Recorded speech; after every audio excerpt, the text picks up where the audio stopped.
So you want to be a dungeon master?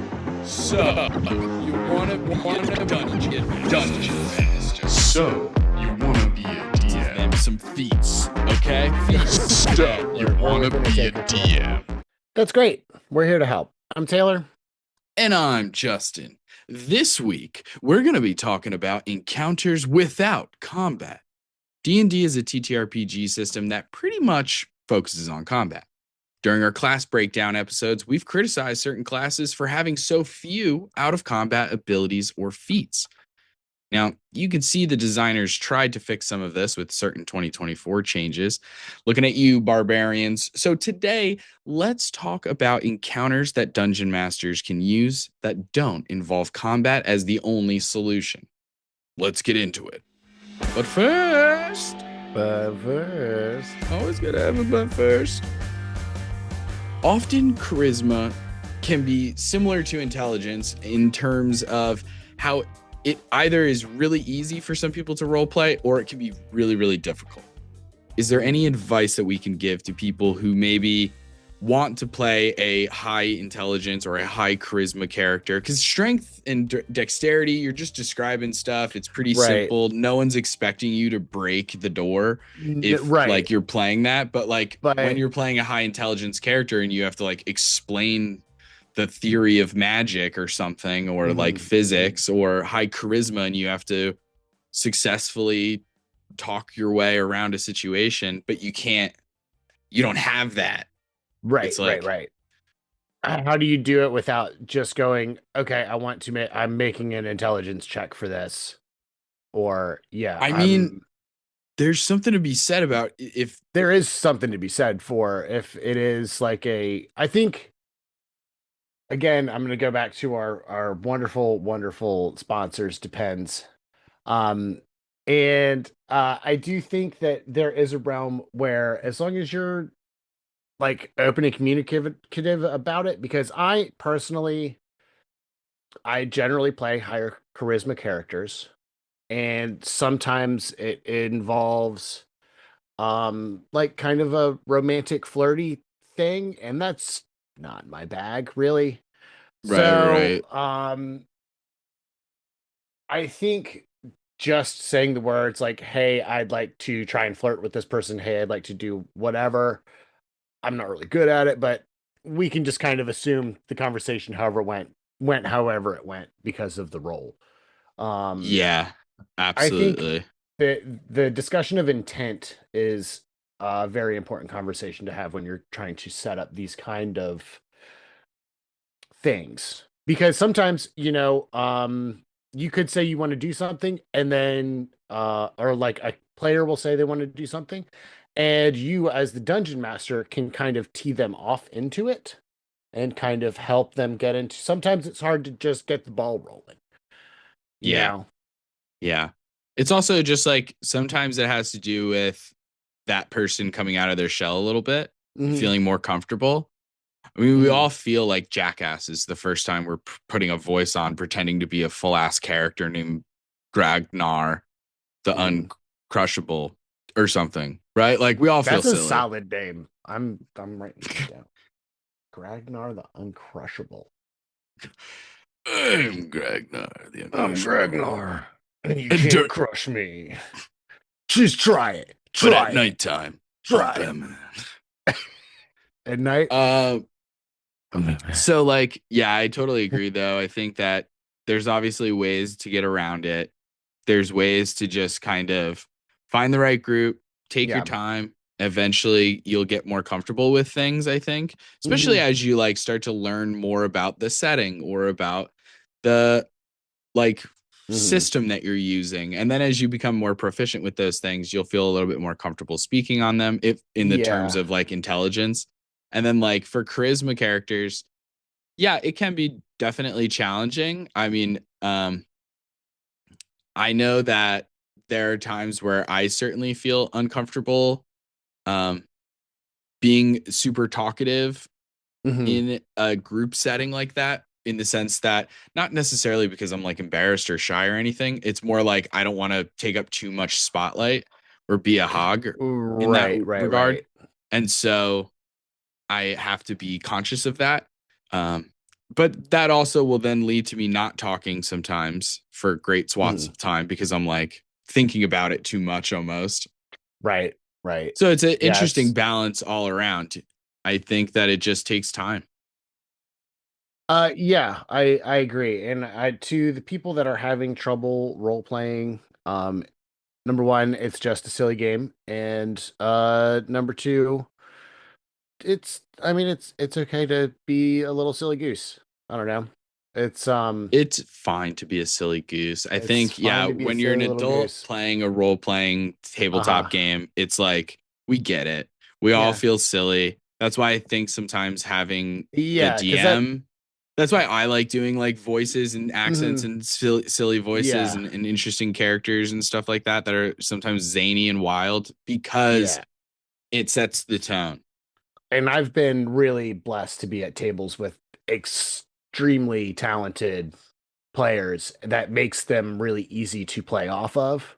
And Yeah, that's a big thing of absolutely. it too, is finding a good, safe group of people that you can feel comfortable doing silly goose things with. Right. Yeah. Because I mean, everyone's going to have that situation. Everyone's going to have an Hmm. aspect of whether, if let's pretend like we're sticking to D&D as the system here. Right. Everyone's going to have an aspect of your character or story or backstory or this game or the setting that maybe like is just harder for you to hit. That Hmm. emotion is harder to evoke. It's harder to um, Absolutely. play a certain like type of character or trope or something. And so, yeah, I think if you want to play a high charisma character, but you're nervous about fulfilling some kind of obligation or something, I would Hmm. take a don't worry about that. Just grow into it, kind of. Hmm. It's like you learn as you go kind of thing, I think also with D&D, you know? Hmm. Yeah. Yeah. But without further ado, Let's get into this.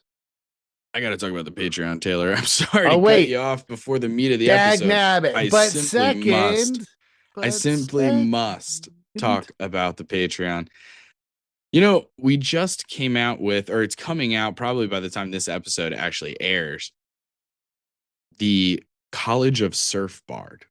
Oh If you yeah. like Jack Johnson, if you like 311 or Iration or Slightly Stupid or Pepper or Bob Marley or yeah, anything you're kind of listening to on the drive to the beach, this subclass of Bard is for you. Because Hmm. it's just good times, man. It's good vibes. It's a really fun design and everything. I'm really proud of it. So that's coming out later this month on the Patreon. And that's just one example of all the cool stuff that you get for just $2 a month. And then there's all the crazy stuff you get just for being a member of the Patreon gang for free. What? That's right. Check it out. Okay, let's get into the meat of the episode. Do it. Let's actually get into the meat of the smack of the dab. That Okay. We don't need to. we don't need That to. can't that can't be an obligation. I'll quit. Yeah. I'll quit right now. Um, okay. So we're talking about non-combat encounters. So D&D, it's pretty well known for combat, but Mhm. often it's nice to do other things in D&D. It's nice Yeah. to have social encounters and it's nice to have exploration encounters. It's nice to sometimes you can do both of those things. Combat is going to find its way into D&D, very easy to do so, right? There's always conflict that can be solved through combat when it comes to D&D as the base system that you're using, right? Right. We know this. We've done several episodes on how to balance combat encounters, coming up with crazy combat ideas for different level parties and stuff, right? And I want to do more episodes like that. But Okay. that's not this episode. This episode, we're talking about everything but combat. So, as we go along, this is just like Mhm. a like if the meat of the episode is non-combat encounters, picture this is kind of like you know how sometimes at like a steakhouse you can get like a special little butter or a little topping for your steak. So it's like an herb butter, or sometimes they do Yeah, like melted blue cheese or some kind of ridiculous thing on the side that you sure, can yeah. put on that burger or that steak. I'm a caramelized onions guy myself. See, there's always something. So this is that. This is like a B game, B story kind of situation. As we go through these different examples and different things, I would love you, Taylor, to come up with some examples along the way that it would involve a normal or typical fantasy setting. The high Okay. fantasy medieval, you're the kind of, very stereotypical D&D in terms of an example of something. So if it's a heist, you could give an example of what you would be heisting in that kind of setting. Right. Well, now I can't do a heist because you said that. Well, No, that would just be an no, I'm example just of kidding. like Yeah. you're No, flavoring it with the fantasy vibes. yeah. So a But then non, what I want you to do to me is you're okay, just going to throw out genres to me. And chat, feel free to get sure. involved as well. I'll do my best to keep bouncing back and forth and see if I can keep following those. And every time we hit some kind of example of a non-combat encounter, you can either throw a genre my way or trope or something like that. Chat wants to get involved. That works too. And then bing, bang, boom, we're on our way. And we're talking about all kinds of examples for DMs to take away from this episode. Yeah. That is my goal. Okay. And that gets 3 awkward, or excuse me, anxious seagulls. 3 anxious seagulls. Yeah. That gets 3 anxious seagulls, gang. Also, just check out the Twitch. We're in chat most of the time now when we're doing our podcast recordings. It's a lot of fun. Hop on in here. Thursday, 7:00. It is a lot of fun. And we're also on Tuesdays at 7 p.m. as Tuesdays well. is gaming, but Yeah. That. Tuesdays, it's all over the place. It is all kinds of crazy. Yeah, You know and there what I are mean? games involved. We do like right now we're playing through Batman, but there's a lot of conversation going on. I can't honestly, Justin, do you know what's going on in the game? The Joker. We're fighting the Joker. We're Got trying it. to find him. And we took out Copperhead, the Electrocutioner. Bane. Were we fighting Bane recently? We were fighting Bane recently. Okay, Yeah. cool. Yeah. Yeah, I pay attention sometimes. Yeah. Okay. Anyway. So getting into the basics of social encounters. Let me write down kind of give or take what time this episode started. I think kind of right around then. I'm making that up. Okay, perfect. So the basics of social encounters. Yeah. Okay. Yeah. Now we've already talked about NPCs. Back in episode 26 was NPCs 101, where we would have gone over all kinds of things related to non-player characters, where it is truly like, what is their motivation? What do they want? Like, what are their base needs? And that can help inform a lot of things. Obviously, then you can start getting more complicated, where you give them a little quirk, something to make them memorable. If they're an important NPC, sometimes it's literally just a dude on the street, right? Where they're just like, can I ask some person for directions? And you're like, yeah, sure. Okay. And then so that's why sometimes it's helpful to have like a small list of like 5 or 6, just like truly like random NPCs. Yeah. Where it just says, Jack and Nape, that's his name. Jack and Nape. And he is a cobbler, and his he's middle mean. name is Norman, and he's mean. Jack Nape, Norman Nape, and he's mean and he's a cobbler, and that's all you need to know. And then when they're like, "Hey, can I grab a random person in the street and ask him for directions?" You go, "Okay, sure." And consult your list, and you go, "Oh, this one's gonna be rough." Okay, sure. What do you want? My name's Jack, and I don't want to give you directions unless you're buying shoes. Wow, this guy's mean. Yeah, exactly. So we've talked about NPCs already, but in the social encounters, in terms of basics, or specifically social encounters, but kind of the basics of social encounters, it's important to think about. You have the PC and the NPC. What is the vibe at the start? Right. of Right. yeah, Yeah. right, like of the room of the individuals, like Hmm. their relationship, like if so throughout this, Taylor, feel free to use like an example for you would be something like a king or queen and like a royal knight or one of the knights of the castle or somebody Hmm. who works for them or is in their retinue. And then feel free to throw a trope my way and I'll start laying down some Okay, examples. so we're building this social encounter. All right. You've got action movie, a social Okay. encounter and action movie. All right, incredible. So what Um, I'm working with right now is I'm working with a former retired special ops person in their 80s living in a cabin alone in the middle of the woods in northern Alaska, okay? mhm, Picture it. mhm. And then that's the I'm there. NPC. Right.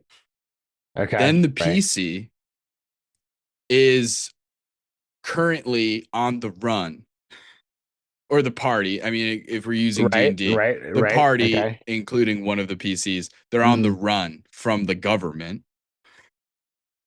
right? Ethan Right. style, Right. We got like a because they've Born been framed for Identity, something. Yeah, Mission Impossible style. Yeah, I exactly. gotcha. Something like that. Uh-huh. And they're Uh-huh. going to this guy for help. Okay. All right. And he's going He's to the be best there ever crotchety was. and yeah, he's He's just, oh, probably going to be damn it. I got out crotchety. of the game 40 years ago and I don't want to do this anymore. There's a reason I'm out in the Well, that's woods. the beauty of it, is that's what we're Right. trying to think of first. What is Okay. the vibe at the Right. beginning of the Right. conversation? Right. So Right. as these guys, so in my example Mm-hmm. of old crotchety retired special ops and the young pups who are on the run, Mm-hmm. when they meet, obviously on the one hand, the vibe is tense, urgent, we need your help, Mm-hmm. and we're on the run. So things are like kind of animated. Mm-hmm. We're pumped up. Yeah. Adrenaline is flowing. The other guy, he was in perfect peace. He's pissed off now. You've ruined my slumber. You've ruined Yeah. my hibernation, my peacefulness. I was retired. Too old for this shit. That's how I'm thinking we're Right. starting at. Now Mm-hmm. that's going to Mm-hmm. help me as the DM inform DCs what kinds of checks need to be made, what how this guy's already going to have his guard up because he's Mm-hmm. pissed off because they've interrupted him. But now we can take it even a step further. Does this crotchety old guy know them? Why are they coming to him? Is this just a connection, a friend of a friend, where it's like, hey, I know that you know Sammy, but I don't know you. I met Sammy, but I've never met you. I don't care if you're Sammy's friend. You know, it could be one of those. Mm-hmm. Or it could be like, oh my God, you're my former platoon member's grandson. Like, that's Right. crazy. And then it's like, I owed him a life debt. Right. And now the vibe Mm-hmm. changes of the Mm-hmm. situation. Mm-hmm. So there's so much that can influence this social interaction that also will help the DM with mechanics of like, Mm-hmm. what is the DC of this? Whereas if they're coming in and it's like everything's happy go lucky and you ask them to make a persuasion check, the DC is probably a little lower. Mm-hmm. Now give me a run through. I feel like I've done a lot so far to paint Sure. this beautiful picture of this winter Mm-hmm. scene. Yeah. Hit me with the fantasy. Okay. So there's this adventurer and he's like really old and he's living Okay. up in the mountains in a cabin. Right. No. It's in a mountain in the cabins. Yeah. Sounds Yeah. similar. Yeah. No, I'm kidding. I'm kidding. Okay. So the scenario that I'm thinking is a true social encounter where it is like a banquet or feast in like the king's castle, and there is the king, who is generally accepted to be a good king, just all that stuff. And of course he's got the little like mousy, like um kind of greasy, gross looking guy as like his advisor, the worm tongue guy. Yeah. Yeah. Yes, my lord. Sire. Yes. Sire. Yeah, that guy. That guy. That's a red herring. He's just weird and creepy. Um, Right. but there are tones of maybe an assassination plot, and you have Mm, to find out there's while distrust. yes, yes. Mm, So everybody's kind of there's the fake smiles of everybody and all this stuff, and a lot of subtext and a lot of the conversations in there. okay. Um, I'm thinking multiple NPCs, like we're talking like the party is like I said, like it's like a thing, and then you could almost do, um, you could potentially kill the king, have the lights go out, and then they come back on, and then have a whodunit Whoa. would be fun. All the guards show up right then, block the Right. whole entrance. Then it Uh-huh. becomes like, have you ever seen the movie Inside Man with Denzel Washington and Clive Owen? It's been a It's century, like a but bank robbery, right? yeah, yeah, Essentially, it's a yeah, bank yeah, yeah, robbery, yeah. but they do the thing of they dress all of the like hostages and Hmm. themselves exactly the same. And then they Hmm. all exit at the same time. So then when the Right. police are like, well, we have to interview everybody, they like can't tell who's who. They Hmm. can't tell who was actually a Yeah. victim and who was actually a perpetrator. And it's like genius, so funny. Hmm. Hmm. That movie is incredible. I But do love a good whodunit. I especially when watched it's clever. I love yeah, when it's clever. I liked And then you got the Louvre where it's like, no, dude, middle of the day. right, Middle of yeah, the no. day. Let's just They check it just out. showed up with a truck. The absolute craziest thing. Can I ask, is there something weird going on with our Twitch right now where it's going up to like 100 people watching and then it dips back down to 30 and then Oh, back I up to haven't 100 and then back down honestly to 30? I don't know seen what's going on, um but that seems crazy to me. the It's Twitch resting stats are at not. 55 right I've now. got 66 right now. Yeah, it's all good. It's It's bouncing crazy. all Hey, around the I'm good with place. it. So am I. It's fluctuating so much every time I Hey, check. It's like gang. 60 in the different direction. But okay, so that was incredible. So we have a potential assassination plot. There's lots of Mhm. paranoia maybe Yes. Yeah, yeah, afoot yeah. from the king potentially, or definitely from their staff maybe, and all these different things. Lots of red herrings, people pointing fingers. The party comes in. Are the party here potentially as like, oh, they could be the assassins, or are they here to find the assassins, I think that or both? I don't know. I think that the party is there to stop the assassins, but it's like one of those um they were invited as guests. I'm Mm-hmm. imagining I just recently watched the Glass Onion movie with Daniel Mm-hmm. Craig and all of them. And I like that kind of idea of getting Second invited. Knives They Out. get invited. Yeah, yeah, yeah. They get invited to this place, and like as just kind of guests, and then there's this tension over everything that like Mm-hmm. every person has their own kind of motives, like regular motives for being there, and then it's kind Yep, of yep, this. yep. Yeah, yeah, yeah, yeah. I love that. I love that. Okay. So we've already done so much just in this like Mhm. these two examples because we've already established what the vibe is at the start for both of them. We've established what the NPC is like. In your Mhm. case, the king, who's a little paranoid and has their own history with this stuff. Mine, the crotchety old retired, soldier Mhm. who has who's just finally actually like at peace, like happy, like enjoying solitude, and is just one of those people who are like trying to do that. Um, and then it's like the next question would be, what does the person, the NPC, want or need? What are their motivations?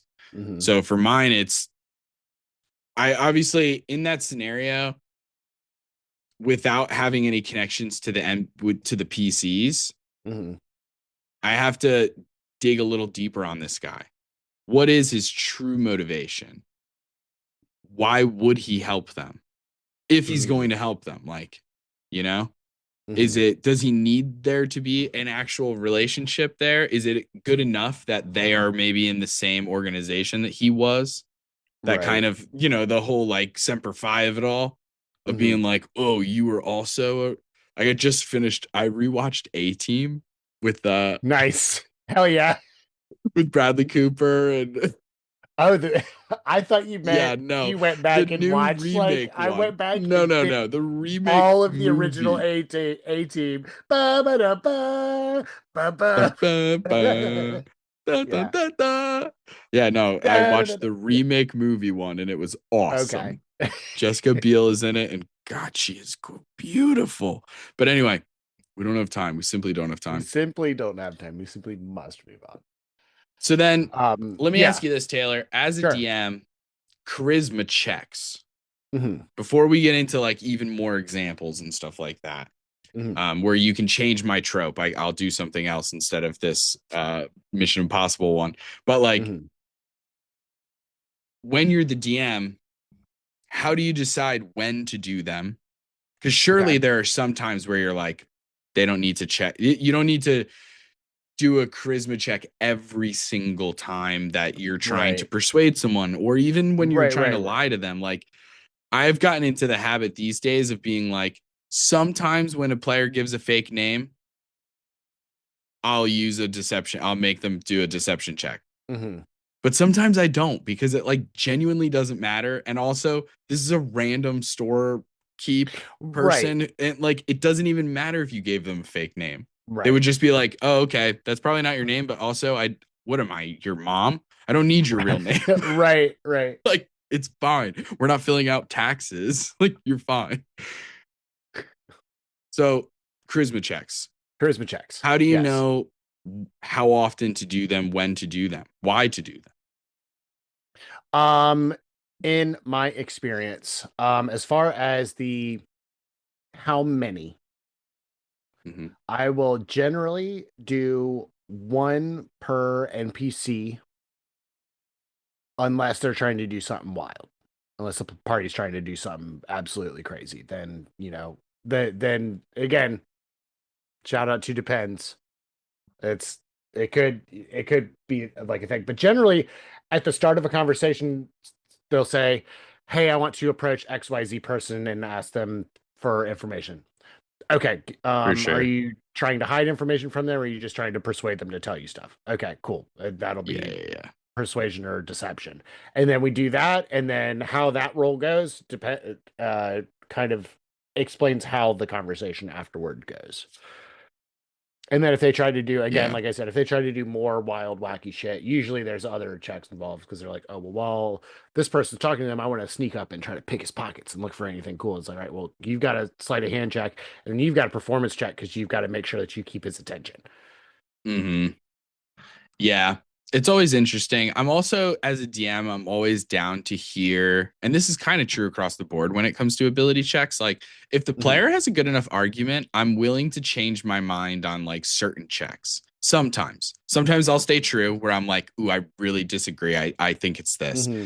And other times I'm like, oh, okay, instead of performance deception, like I'm because of the way you explain that, yes, Right. go Right. for it. I also think sometimes I will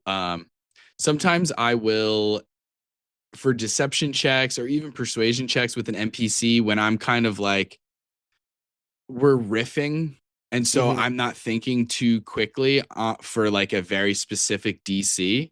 Hmm. So I'll just roll a D20 and kind of Oh consider yeah. that like an insight check almost and just be Hmm. like, okay, cool, you have to beat a 14, you know? That's good. Or Yeah, I or like there are that. other times where like I'm truly just going off of their dice roll, and it's less like Right. there even is a DC. It's just like a scale of whatever you roll on your persuasion check Mm. is how I'm gonna judge it, and I'm just gonna use the scale of DCs. So if you get a Right. 25 or above, that's pretty freaking good. We're gonna talk about it. Um, and then I think for the frequency, it's an interesting question because obviously there are sometimes it obviously it depends, but Mm. it also is like I never want me asking for checks to interrupt the flow. Which is Like why if the generally, yeah, flow yeah, is yeah, really good, then yeah. it's like I'll ask for the check. It's like save your questions till the end kind of shit, you know? Where you're like, "Oh, you know That's what? why I generally like I'll to ask ask." for them up front. That's why I like the conversation, because then that also informs me as a DM how to respond to what they're saying as well. Hmm. Like in which fashion do you respond? Yeah. Am I? Because it is interesting when like I'm down for either, because sometimes I think it's funny when Mhm. people like do a really good Yeah. job Uh, saying something so smooth, so calculated, and just like confident, and then they roll terrible and they yeah. have to like figure that out. Like that is really funny to me. Obviously, it can get also like if you're the player and you're just like rolling bad those days, it can actually get really frustrating. I remember being this is forever ago, but when I was playing Walden, the Furbolg Hmm. Zealot Hmm. Barbarian, and we're in Barovia, so there's just orphans about Right. everywhere. Yeah. Obviously. The place is littered with them, Just lousy with and orphans. it's just Just crows and fucking orphans. And so crows and I orphans as far as the eye so can I see. remember one time we were trying to look for this like really specific little object, this MacGuffin, and Mhm. this young boy who worked at a funeral home like obviously knew information and just like wouldn't tell us. Mhm. So I Mhm. remember picking him up and just being like, tell us. Like, what do you mean you're not going to tell us? Like, absolutely, like, tell us now.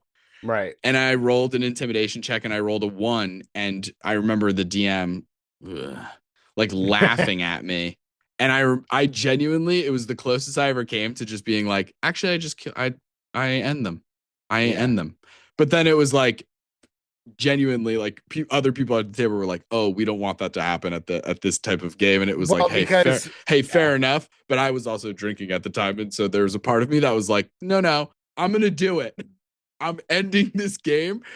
I'm doing this." I was so It's so frustrated when funny. that happened Yeah. because Yeah. because It's like that was one of those things where like logically I shouldn't have to roll to intimidate a child.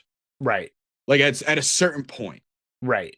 which is why it's so important to think about like how necessary is this role.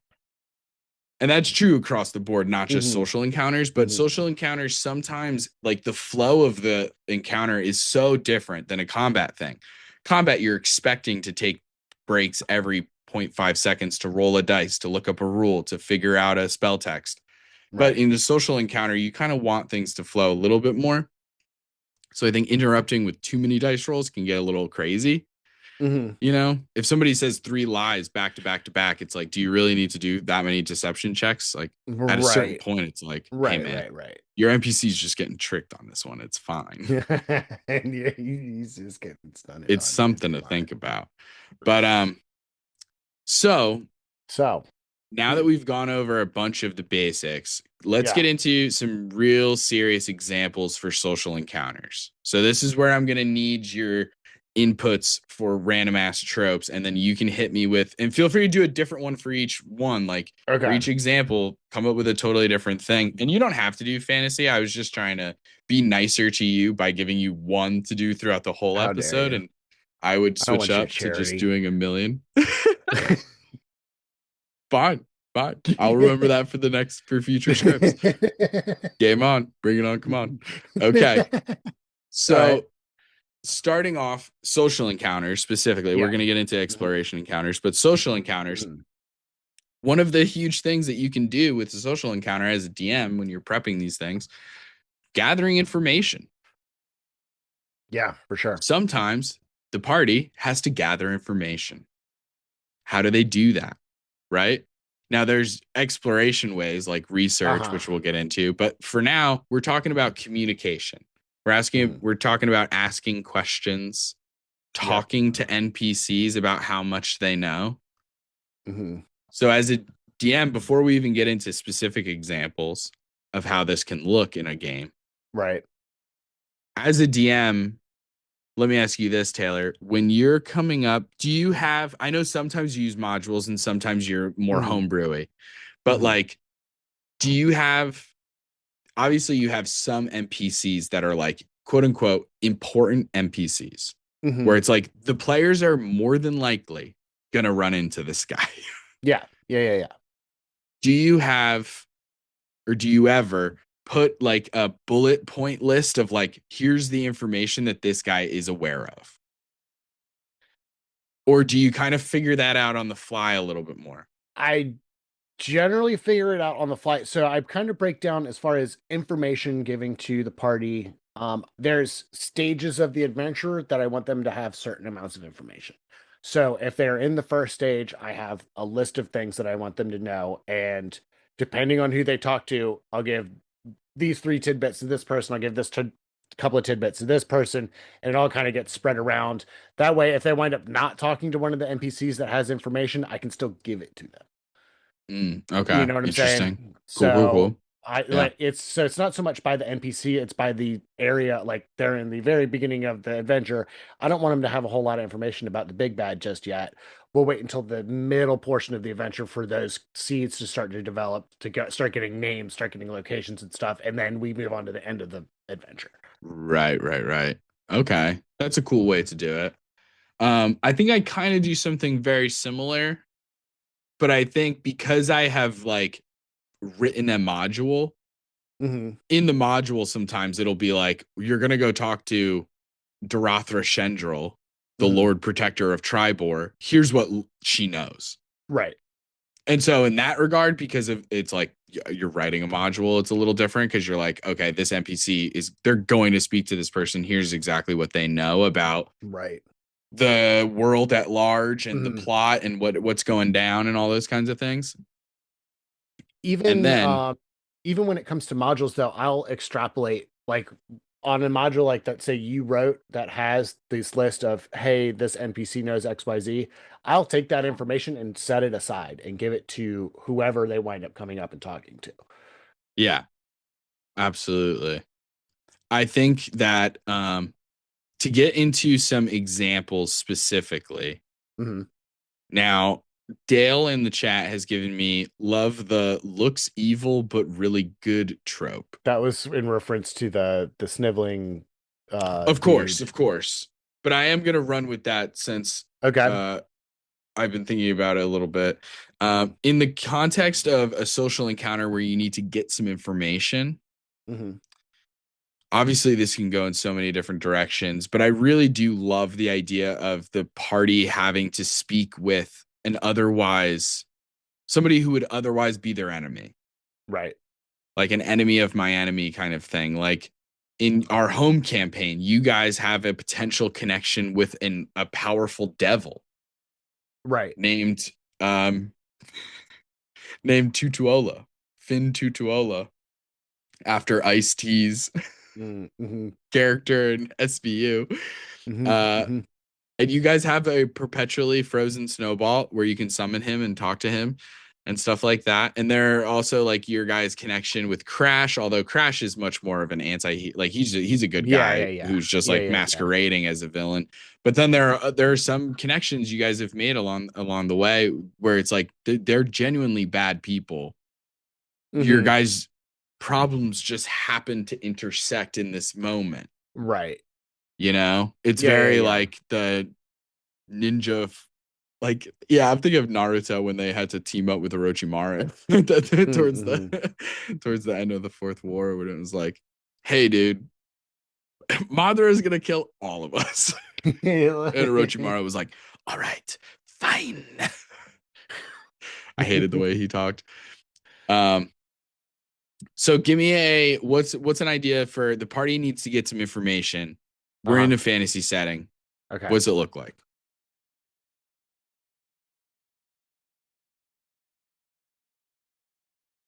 My first initial brain knee-jerk reaction, town crier. They don't even have to ask him. He just There yells you it go. in the street. That Um, absolutely works. but I more Because they're only hey, that's clickbait. That's that is, medieval yeah. clickbait. It is So it's still that really interesting is. because It's they're gonna just need shouting more the hell. information, Uh-huh. Uh-huh. right? They're only getting the Right. bits and pieces. Uh-huh. You're right. I actually did this in both our home game and I redid it recently in another Mhm. game where I'm playing through the same campaign, where a small boy comes through the streets and is just like, extra, extra, read all about it. Neftikos, treason. He's gonna be hanged. And of course, the players had just spoken to that guy. So Uh-huh. it's like, what the hell are you How did talking they about? already write a newspaper about it? They every time the players will go get that newspaper Mhm. because they're Yeah, like, we no, got to it's a good learn one. more. It's a good one. And But as far as actual like social encounters, I think a good old-fashioned conversation with the tavern keep is a mm, good one for just kind of like doing that the down low, here's what's going on in yeah, town yeah, kind of yeah, situation. And I mean absolutely. that's one of those trips it's really easy to lean in on. Plus, um, bartenders, every bartender that I've met has been an absolute character, and so you can get away with a lot. You can get away with a Yeah, I feel lot. like you have to be to work in that, depending You on do. where you are, I You do. guess, and like the Hey, specific bar be and nice to your stuff. But bartenders. They put up with a bunch of shit. oh yeah, you got to tip them, be nice. Be nice. And that doesn't mean that every single bartender No, isn't but like definitely every give them the every benefit of once the in a doubt. while you meet one that you're like, okay, why is Right. this guy being so mean? But moving on, another social encounter, espionage, Mm-hmm. right? Mm-hmm. Like, yes, it Mm-hmm. involves some Love that. exploration, of course, but it's a Mm-hmm. really interesting out of combat way. You're not in combat. Presumably, you want to stay out of combat, And it's a really common right? trope. I mean, it's in like every goddamn movie. Not every There's a movie, but sneaky it's scene in probably yeah. everything. I mean, my Espionage takes first it to the brain, level of like, oh, this is your fucking career and you're doing it all the time. yeah, but But yeah, you my can. brain immediately went to Star Wars and infiltrating the Death Star with Chewbacca as the prisoner, and they're dressed Oh up as yeah, stormtroopers. Like yeah. that's espionage. When they break That. out Princess Leia, Yeah, exactly. yeah, absolutely, it is. Um, there's a lot of scenes like that in Star Wars, actually, specifically, right? Like, Yeah, there's they do it a so bunch. many. They do it a bunch. Luke goes to Jabba the Hutt's Uh-huh. dressed as a totally random dude to get Uh-huh. Solo back. And then he kills his There's, pet. oh man, The brutal. poor Rancor. That Rancor, I mean, that's, Mm. sometimes collateral damage, Anyway, Did you turn I into a think that's mob another really boss? fun one. I don't know, man. I'm all over the place tonight. I'm delirious at this point. Hear ye, hear ye. Okay, I need another trope. Please hit me with Um, another genre and or trope. Doesn't need to be a let's trope, let's like a go with genre of some kind. sci-fi. Sci-fi espionage we've already covered, I think. So what I'm Oh gonna yeah, do I is moving literally on just to the did. next We one. No, literally you're just good did. then. I'm gonna do Western then. No, Western.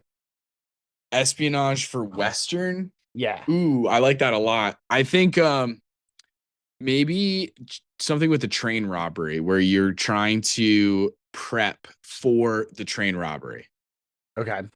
Like all of the legwork before the train robbery. Right. Like You're getting checking the the tracks, you're checking the steam engine. You want to know the uh compartments. You want to know who is on the manifest, who bought a ticket for that specific coach ride, like every detail mhm, down to the wire.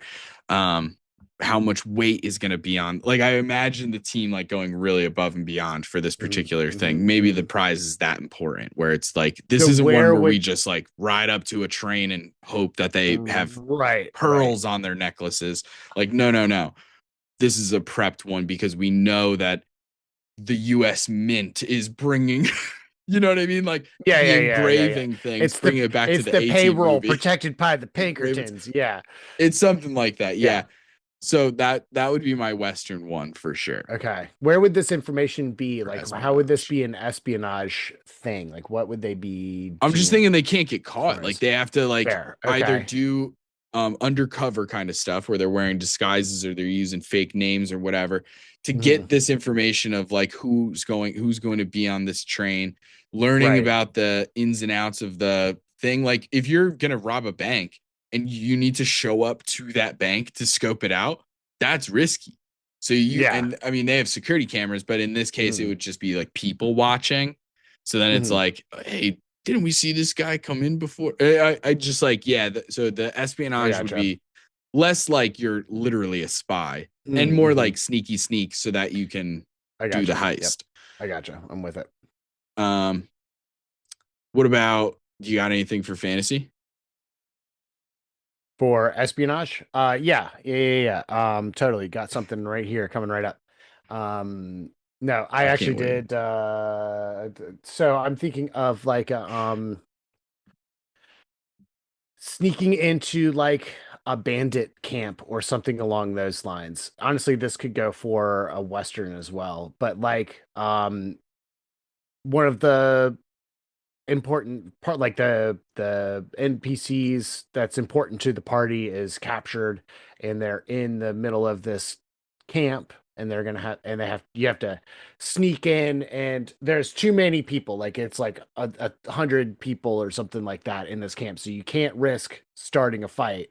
So Yeah, yeah, yeah. you have to like put on disguises, start you got to talk to a couple of people and kind of schmooze your way over to where the thing is, make sure that I there's like a that. distraction going on. Yeah, yeah, yeah, yeah. I like that. That one's cool. Okay, sick.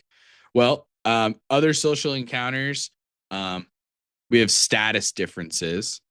Like the Okay. just the difference of it's something to consider is thinking of the difference. This goes back to like motivations and like Hmm. what is important to these NPCs and these characters and stuff. But like status differences, like obviously it's a little bit different if the party is talking to royalty, a king, a Hmm. queen, a duke, whatever, versus talking to a farmer or another fellow adventurer. Right. The from the get-go, the vibes could potentially be different. Now, obviously, some of that depends on your setting and everything included into that. Hmm. But go ahead and throw, or I'll do the sci-fi one for this particularly. And I'll say for sci-fi with a status difference, I mean, obviously you have in Star Wars, you have like the military, there's like ranks in the Right. military, so there's differences with status there. The Hmm. same is true for the dark side. They have the emperor and everything like that. Jedi's have their own ranking of like, oh, Master Yoda, oh my goodness. So like you have all different kinds of examples in a sci-fi setting Yeah. already, even though Star Wars is a little bit more fantasy, I've heard, but It really is. It's just space wizards. even if you use Star Trek though, they still have rankings and stuff. It's still Yeah, yeah, yeah, Captain definitely. Captain No, you're Picard, right. like You're right. so like you could You're not still wrong. do it Yeah, in yeah, so yeah. many different I mean, ways, that's or any like if you put military aspect on pretty much anything, you get that built or into it. even just like any kind of uh governmental system where you have Yeah. leadership positions or anything like that, even if you Hmm. have like a commune, if you're the speaker for that commune or something, you're like, oh no, we all speak as one. Well, it's like, well, then I'm not gonna be able to understand you if you all talk at the same time, so one of you Right. has to just talk for Wait, wait, everybody, wait, so wait. representative or Talk, something. talk, talk, talk, talk, talk, talk. Together, together. It is an interesting idea. Yeah. If that is actually a really fun idea for you show up to like a planet and they all speak. It's like a hive mind. That would be Uh-huh. nuts. That'd be so cool. Anyway, but so that could be another way of doing that kind of status difference and stuff. Hmm. And then the next one, just to move us along a little bit, because we still have so much to cover, creating bonds, allies, or future aid. How do you measure Oh yeah. camaraderie? Hmm. Hmm. So this is an That's interesting thing to discuss, less about making examples for this, because obviously you kind of just do this along the way and it's going to happen in every genre. You're just making friends, hmm. you're making allies. Hmm. Now, the interesting thing to think about, bringing it back to the system that we're focusing on, D&D, how do you measure how close of a Mm. relationship we have here between the party and these people? Will they spare you a cup of sugar? Will they spare you a cup of blood to fight on alongside you on the battlefield? Will they spill blood with you? Will they Right. kill Yeah. for No, you? Will they I die get for you. you? I get you. And that's really a hard metric to kind of put a value on. That's kind of one of the hardest ones to do. I think it really goes all No doubt. I go off of vibes of the party. Like really and honestly, there are certain Yeah. NPCs, and I don't have a whole lot of like crotchety friendly NPCs. I have like one or two. Like the king is kind of an asshole. The king Kaladin is the king, and he's kind of an asshole sometimes. That's funny. Um, but like I have a lot of crotchety nice characters. yeah, yeah, yeah. I Yeah. love that. So Just it's, but what? I think, but the some of the crotchetiness turns into like kind of it's endearing and all that stuff. Like it just really depends on the thing. Um, Yeah. it really depends on the party's reaction to them as far as those bonds or whatever. Like if it comes down to, oh, it's a cataclysm, it's the end of the world, and we have to call on people to come help us, I'm not going to be like, no, they told you to go fuck yourself. You know what I'm saying? Yeah. Yeah, it's interesting. It really depends on like you have to think about their own motivations and stuff like that. Like it's always Hmm. been a challenging thing in our home game because one of the PC's dads runs an entire city. So Hmm. like it- could she just be like, "Dad, send 14 assassins over?" And it's like obviously there's a lot of above board Right, right. communication about these kinds of things. But also there is a true like I'm in game in world trying to justify why we can't constantly be sending reinforcements. Hmm. Why can't you as adventurers have you guys are already connected before the fall of Waterdeep.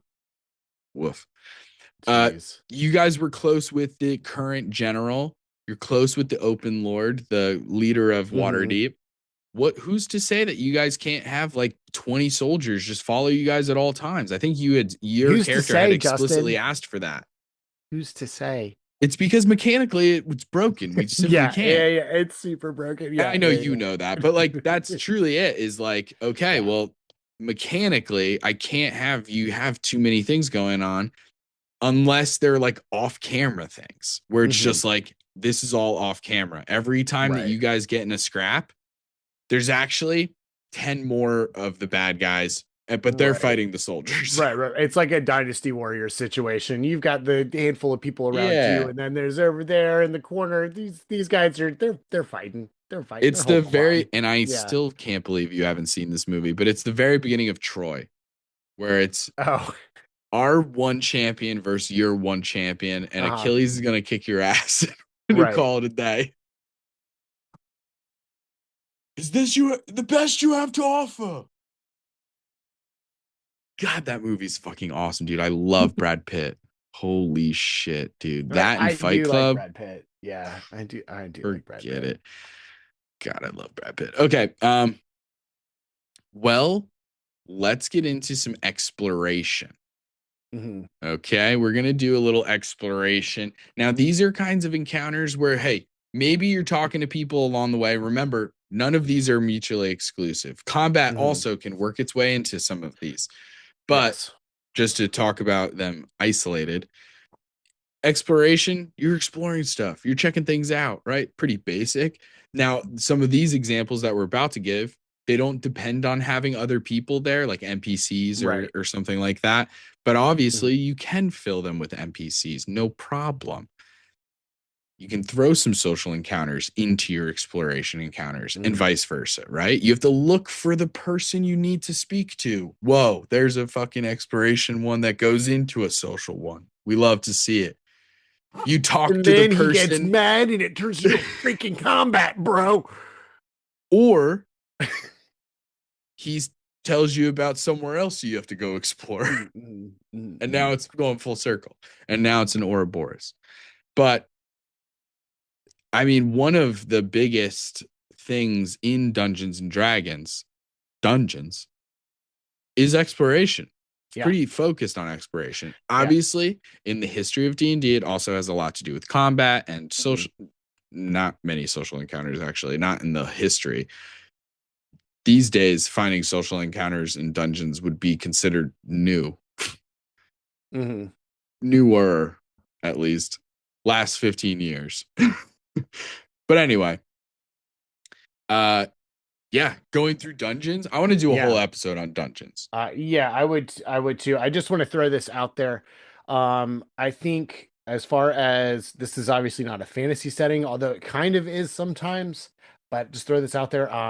Stargate does a lot of this in like Stargate. I'm talking about specifically like SG-1, Stargate Atlantis, of they go through this portal and then they wind up in this big temple thing, and they have their Daniel Jackson character that's like, oh crap, there's all this writing on the walls, and they have to like explore through the area and find out stuff. And the information is literally written on the walls or written in a puzzle. They have to solve something to figure out that next little bit of information. I think that that's a really good kind of well to draw from as far as like things to do with your dungeons. That's not just, okay, I go into this room.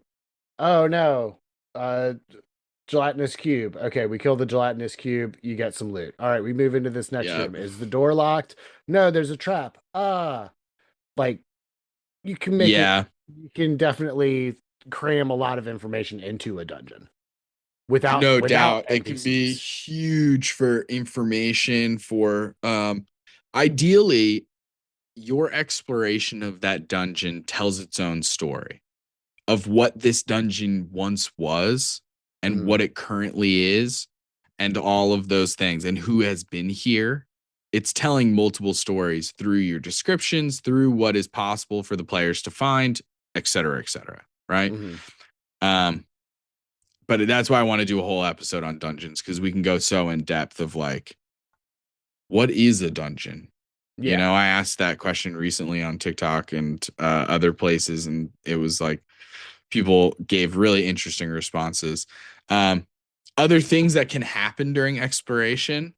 I Mhm. mean, there's traps, there's puzzles, the two classic ones, riddles, even Classics. sometimes.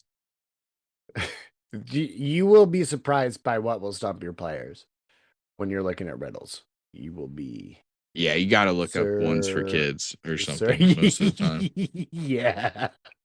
Well, it depends on the group though, because Right, like right, our right, our right, home group is like you guys would crush a puzzle most of the time. right. Most of the time, you guys crush a puzzle. But go ahead and give me another genre so I can come Um, up with a couple of exploration things really quickly for dungeons, traps, puzzles, and all stuff. right. This is it's a Soderbergh heist, a la Ocean's 11. Okay. I think so. If I was doing Soderbergh Ocean's 11 dungeon, Mhm. I think there's a part of me that would intentionally try and put traps or some kind of situation in the dungeon to split the party, where it would force a party split. Right. Because That how way else are you gonna get we those have a cool camera reason to cuts? put into multiple cameras. Uh-huh. Uh-huh. Otherwise, they're all just walking Right. Oh, together. It you're makes no right. sense, Right. And right? it's just always that last shot where the And things it'll be like, oh, so convenient that like the acrobat got put in the challenge, the part of the dungeon uh-huh. that has Mhm. acrobatic challenges Right, or right, something right. like that. Like that Right. is of course how it's gonna go. But yeah, that's how I would do that one Okay. for sure. Hell yeah. Um, in terms of a fantasy for you for fantasy Hmm. one, Hmm. obviously you could just say a dungeon and there are, you know, Right. spikes that come out of the Right, walls and right. blah blah blah.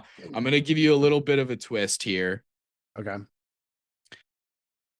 Give me first one that is very specifically it's very it's just been discovered. This is the first time like Okay. anybody in this setting has like discovered it. Obviously, it Hmm. used to belong to some people or ancient civilization, but we're just discovering it for the first time. Okay. And it changes the way we think about the world. Whether that means Ooh. technology, aliens, the gods are different or something, or Titans actually were the originators, whatever it is, what is this dungeon about? Get get get there. Get there. I got In your my mind. popcorn. I'm In ready to your go. mind. Okay, cool. All right. So it is a party of scholars. We're talking a low magic start of a campaign. I mean, zero magic start of the campaign. So everybody's got one of the physical classes. They don't all necessarily need to be like intelligence based or whatever. But anyway, giant freaking ziggurat rises from the ground. They they went to the place and read the scroll, and this big freaking temple rises up out of the ground. They go in, inside, it's magic. They find magic for the first time. And then they all multi-class. Then they They all can then they all multi-class. no, I mean they don't necessarily need to multi-class, but I mean then rather than being stuck to okay, you have to be either a barbarian or a ranger or a rogue or one of these Right, right, non-magic right. classes. Now you can be a sorcerer. You can add warlock to your freaking stuff. Like you That is can, pretty sick. yeah. That is pretty sick, I will say. I do like that. Um, okay, moving on. Other exploration things in D&D. Obviously, we have like investigation. We've got Mhm. clues. We've got research. We've got stakeouts. I mean, we're getting information. Now we're Mhm. just getting information through different means. Right. So that could be a huge number of things, right? We could be Mhm. physically looking for clues. You got to get your hands dirty. You're searching through forests. You're searching through ancient libraries. You're searching through actual, just literally searching through books. Right. All different kinds of ways of potentially finding investigation or clues of some kind. And If I you want to mean, throw another listen, genre at me, I would love to start thinking reading about. books, reading books, it's like exploring a new world. Gang, go out and read. It Yeah, anyway. absolutely is. Do you Anyway, remember anyway, the what was it called? The tree house where they would read books and they would like enter the books. it sounds very familiar. Magic Tree House, series of books, two kids, and they would enter into books in it inside of a Magic Tree House. Anyway, No, nothing's so coming to mind. I was a Hardy Boys kid. I never read Hardy Boys a day in my life. I'm always Uh I do when I say I love those kind of books, I love whodunits. Hardy Boys, Sherlock Holmes, I ate that shit up. Anyway, I did read let's Sherlock go. Holmes, some of Sherlock Holmes, but I was like that was later in life though. Like I think I Right. listened to the audiobooks of them. All right, so let's throw back to an off-camera bit just to stay on track here. Not Okay. necessarily a bit, but your exploration encounters involving research and stuff like that, apocalyptic. Oh End of the world. shoot. Okay. If we're trying to investigate, we're trying to find What clues happened? and stuff like Yeah. that. I mean, that's truly what it is because obviously, if you're the DM and you're trying to give them exploration things that are based around this information, the Mhm. question truly starts with what information am I trying to give the players? Right. How can I give this information? In the past, in some of our actual plays, I've given you guys information through the film, through mixed media of like Yeah. showing you a clip that I had edited prior to us playing that game, where a random other NPC is literally broadcasting the news, and that is how Mhm. you receive the information, or you find found footage of some kind. So there's all different ways to do it. I think in an apocalypse, I do love the found footage idea. Yeah. The Found more that footage I'm is thinking rad. about it is Yeah. I really like that idea of the tiny showcases of like Hmm. what it's really like or what it was like before this all went down. Right. Like I remember the Fallout series, the TV It show just started back up specifically, again. It just started back up again yesterday. and the flashbacks back to like the 50s vibes of Yeah. the ghoul character, Hmm. those are heartbreaking. Those are absolutely Yeah. fucking heartbreaking when you know the context of where he's at in the present and seeing this now in the past is like so sad. Um Yeah. Yeah. Yeah. Yeah. and all of those things is just like really really intense. And so I think that's definitely how I would do it. Is that's one way at least of showing some It's found clues and footage. some Yeah. Found footage is interesting a really information. powerful freaking tool. Yeah. I also I think would do like having them go to like maybe the like Like the I'm trying to think of CDC it. Well, headquarters or because we whatever. also have to Depends figure out on like, what type of apocalypse we're dealing with. I know that's what I'm thinking Right. is like maybe you could go to the nuclear fallout. Right. Like, let's go to Chernobyl and see what we can Mm, find. Maybe there's maybe the way to get some of this information is through the internet and it's like all digital and it's correspondence between the scientists and the government talking and hiding this thing and covering it mhm. up and da da da. You Yeah. know, I there's a mean, the million different Fallout ways to do games it. even do that kind of like a found footage type thing. Like, because like you'll come across computers that have been up and running since the fall. Because everything's run off of nuclear fission is the big thing of like the Fallout franchise or whatever. But anyway, um, on the computers, you can hack into some of them and they will have like email logs of, okay, this person sent emails on this day, and you can kind of like put a timeline together. And there are people who have gone through and like each little blurb that you find in a computer, they've put on a timeline Hmm. of like this is when this specific conversation happened. And it's really interesting to see like, oh, things are real tense right now, but we're like, if you're at like the Nuka-Cola plant or something like that, you're like, oh, we still got to hit our productivity marks, XYZ. Boss says things are about to go down, but the deadlines are still coming or something like that. Like, Yeah, yeah, yeah. It truly does depend on so many things of the setting. mhm, In terms of how you're going to display some information, especially in an apocalyptic thing where because like what is the technology level when it all went down, because right. you could go way more futuristic like almost Blade Runner level Hmm. of stuff or like Cyberpunk 2077 Where you where like like literally live their memories. where you can literally upload their memories and see them firsthand or Hmm. like or is it like you're just finding papers, Right. Right. and like photographs and stuff like that. Um, like old album recordings or Look like at this weird crap. radio waves or something, Mhm. like all different kinds of ways of doing it. So yeah, I think that could be really, really interesting. Um, wow, I like that a lot.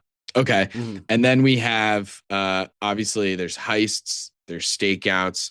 These are all just other ways that players are moving through spaces, gathering either information or objects or Mhm. something, right? They're getting something, whether Mhm. it's tangible physical items or just, you know, Mhm. information. Yeah. Then uh without the use of combat. So you're either Right. doing Yeah. that Yeah. Yeah. socially or through exploratory means, you know? Mhm. And then sometimes it's like the same way that you can have a random encounter and it be combat based, where it's Mhm. like I will never not use this example. 2d4 wolves. Yeah. Right. You can also have random encounters that offer something cool in the sense of sometimes it's just world building and sometimes Mhm. it's more important to the Yeah. character or to the plot. But it doesn't have to always be. It can just be important to the world. It's important to the context, to nuance, to show some other side of the setting or something, right? Mhm. Like uh using the apocalyptic example or genre rather. Let's say the party finds a bird and they're like, "What the fuck?" I'm not even making a joke about the birds or robots thing. Genuinely, just like if you thought all animals, like all living life is Right. dead Right. Right. You're right. and you Yeah. saw And a then you bird, you'd find be a like, live "Holy living shit, creature. a Right. bird. Like that's awesome. Like Right. how is this alive?" And it would be so meaningful. Then you just have the bird fly away. Mhm. So now it's like, okay, we saw a bird. And that's all the players are really getting. Obviously, yes, they're getting a ton of information from that, but Right. they don't get the food, they don't get the information further of that. Maybe they follow the bird. I think that would be so interesting. Mhm. Um, but then like uh, in a Western civilization, Western genre, you could twist it again and have the random sort of encounter that's not combat based. It could be as simple Like, as just having an interesting, like maybe one of the piano duelists backs out one night. He's sick one night. He's got carpal tunnel, the first case ever. Right. And they need someone to fill in. One of the PCs has to come fill in. Now that's just a dumb little fun little encounter. Yeah. It's not even important at all. You could have a poker game at one of the tables, have some card games, have a dance off or something like that. Yeah. As far as like random things like social encounters or whatever, especially in that, well, not especially, but in that Western setting, the one that came up into my mind is just coming across a trapper in the woods, you know? Oh, Somebody who just a random person who's also out milling about in the woods doing his own thing. Yeah, absolutely. If we bring it back to sci-fi, you just meet a cool alien. You find a space station to rest at. There's just like random people there or something like that. Or it's empty. Or it's empty. It's been abandoned. Whole nother situation to explore. Why did it get abandoned? Does it matter why it got abandoned? Do we have the time to really focus on why this fucking space station is abandoned, or should we just go do the mission? Right. What if it is connected? Maybe it is, but also this is space, baby. So many things could be happening. Maybe this is connected, but like, how pompous of us to think that everything is connected to our little story. You know, it's like that's how sci-fi makes me think sometimes. It's like the idea that every fucking planet has to do with my thing is like so fucking conceited. Right. So it's like, I just think there's a value to getting used to these types of things, because I think coming up with combat encounters and where to insert combat encounters is, I think, easy. I think coming up with the rest of it can be really challenging sometimes.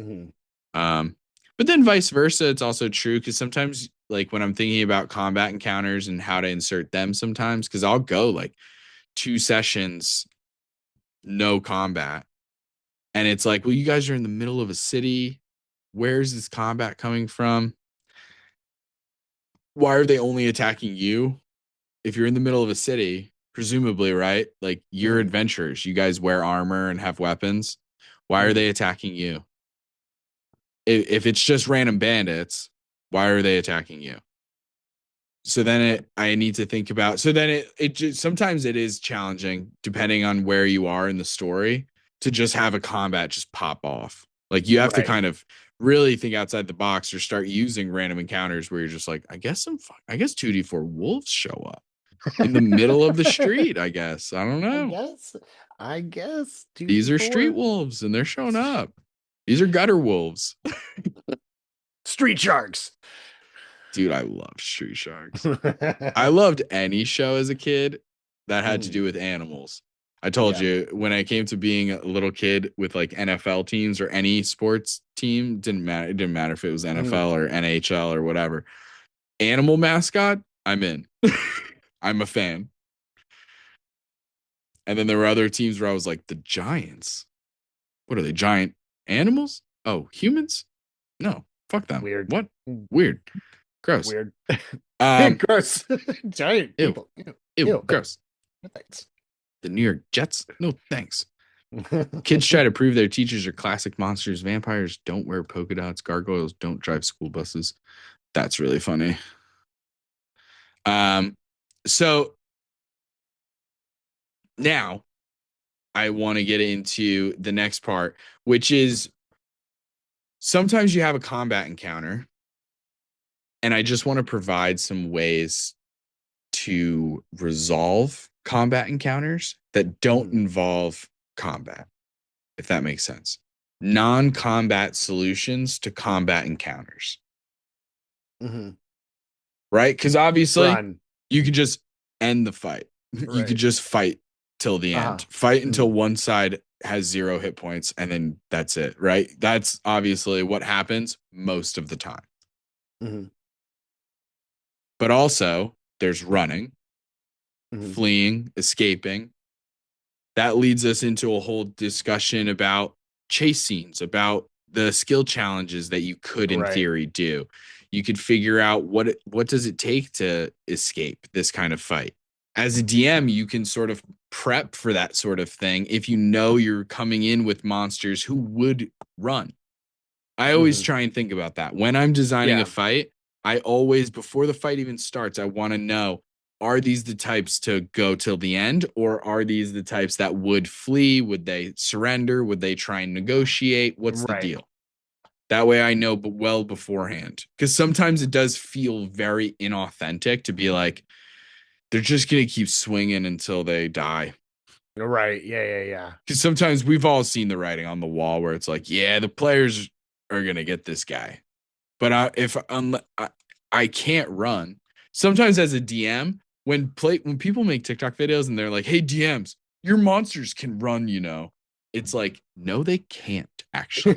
No, they No, can't. they fucking can't actually, unless I they have all have a teleportation spell things. sniper warlock and a goddamn gloomstalker rogue. I can't run.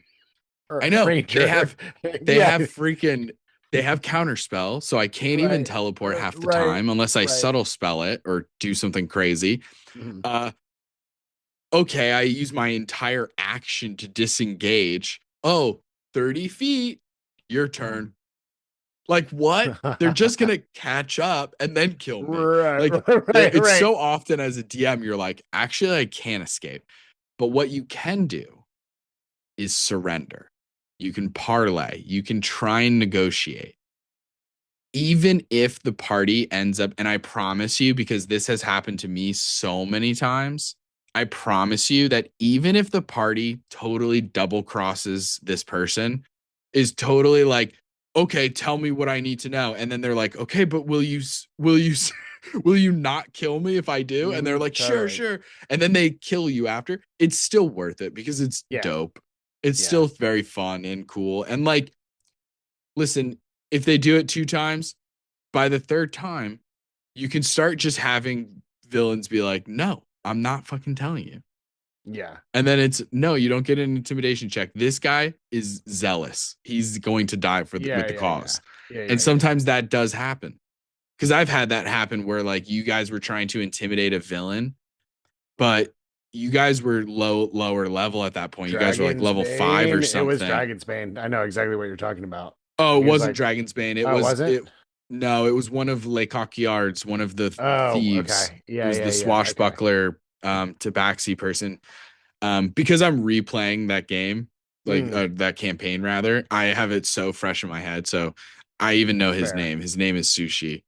Um, and he's a tabaxi Mhm. thief, swashbuckler. Or not a thief, he's a rogue swashbuckler. And you guys tried to intimidate him, and it was like valid. Like you guys were rolling well in the intimidation checks. This is obviously at a part of my DMing career where like you guys said, "Can I intimidate?" So I would of course be like, "Well, roll for it." Mhm. Whereas now I would be like, "Don't even bother rolling. Like you cannot intimidate this guy enough." It's not that you're not Right. intimidating him. It's that you will never be as intimidating because you guys are 6th level. You guys will never be as intimidating as the BBEG. And all Right. this guy is thinking of is, "Oh, it's not these guys I need to be afraid of. It's that Right. guy." Right. And Right. that was Right. just like that particular NPC was very much like in that headspace, whereas other people are like, maybe these guys can take out the BBEG. So yeah, all right, I'll help you guys. Mhm. You know what I mean? Like sometimes Yeah. it's like, would this person turn on their boss or would Mhm. they not? Are they zealous where they're like full like idolatry, like this guy is the golden goose, where they're like, I'll never turn on this person, or Right. will they turn on them? How selfish are they? How group minded are they? How persuaded can they be? Are they pushovers? Are they Mhm. can they be peer pressured? You know what I mean? So thinking about monsters and villains and stuff like Everybody's that, telling us secrets. You should tell us too. they're like, All, whoa, oh all man, well, your I want to be friends, cool. all your Our secret's friends are cool. telling us secrets. They're so cool. You're not telling us a secret? Jeez, this guy's a freaking dork. What a loser. No, Freaking loser. no, my street cred. I'll No. tell you anything. I'll tell you whatever you want. But truly it can be like that. I've even had times where like I've had villains be like, okay, cool, I'll tell you guys some information, just don't kill me. Mhm. And sometimes that information is good and truthful and awesome, and other times it's maybe a lie or flavored differently, or sometimes the villain is literally just buying time so that they can teleport away or something. Like Yeah. it can give you that extra second. But for parties, also, you can run away, you can make agreements.